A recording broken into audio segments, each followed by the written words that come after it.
I'm Pat Archibald. I work as a textile artist based in Edinburgh and lucky enough to teach worldwide these days.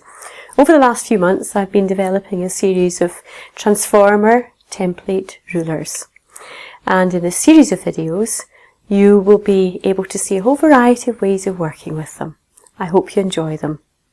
In this video I'm going to show you how to work with the transformer templates to create a lovely piece of BondaWeb Applique featuring these beautiful Japanese maple leaves. I have 3 different sizes of leaves on the template here. 2 small ones which are mirror images of each other, the medium sized and the large size. Now at the moment these are just held in with a bit of masking tape, so I'm going to take the masking tape off the back and just take out the first leaf there. Now of course that's going to leave you with some lovely creative opportunities to work with either the aperture or to work with, I would say, the positive leaf there. Over a couple of videos I'm going to show you a variety of ways that you can work with these, but first of all I'm going to start you off by working with BondaWeb. Now BondaWeb is a fusible and there are several fusibles on the market. So you could choose from BondaWeb, you could have Vlisofix, you could have Stitchery Witchery, Misty Fuse, Heat and Bond, Steam-A-Seam, any number. They all do a fairly similar job. So I'm just going to take my template now and with a sharp pencil just draw through my design. Now I'm drawing onto the smooth side of the BondaWeb. The potentially sticky side is underneath. So just get your pencil around all the curves there and back to the beginning. It is sometimes easier to draw through the aperture than to draw round the other template that I have here. So having done that, it's going to lift that out of the way and put that to one side just now. And all I need you to do now is just cut out your template very roughly. And having done that, you'll then choose the selection of fabrics that you want to work with. So I'm going to work with a lovely purple fabric here. And that's the right side of the fabric. But you're going to be adhering your BondaWeb shape onto the wrong side of the fabric. Now I have a little heat resistant pad here that I'm going to do my ironing on. So working with the fabric with the wrong side up and taking the BondaWeb template that I've roughly cut out and making sure that it's potentially the sticky side down and just double check the smooth side up.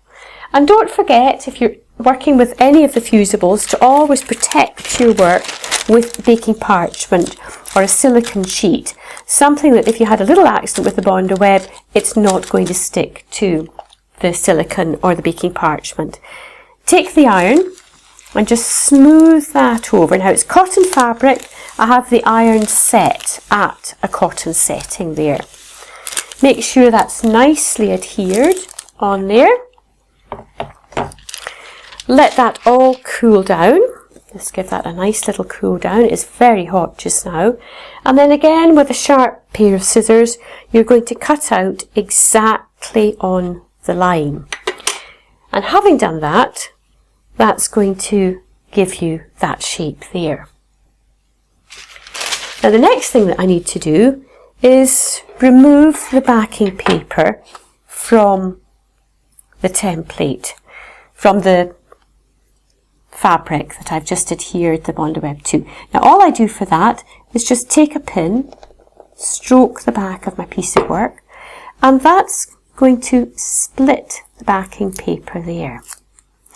And that should then mean that you're able to easily peel off the release paper. And that's come off very nicely in one go. And the BondaWeb glue is now stuck to the wrong side of your fabric. So with your heat resistant pad in place and your choice of background fabric at the ready, double checking that it's the wrong side that's going to go down onto the right side of your fabric, we can place that lovely little leaf in position there. Take the baking parchment, protect your work again, and bring the iron over and just pass the iron over again for a few seconds, and that will adhere your leaf shape to your background fabric.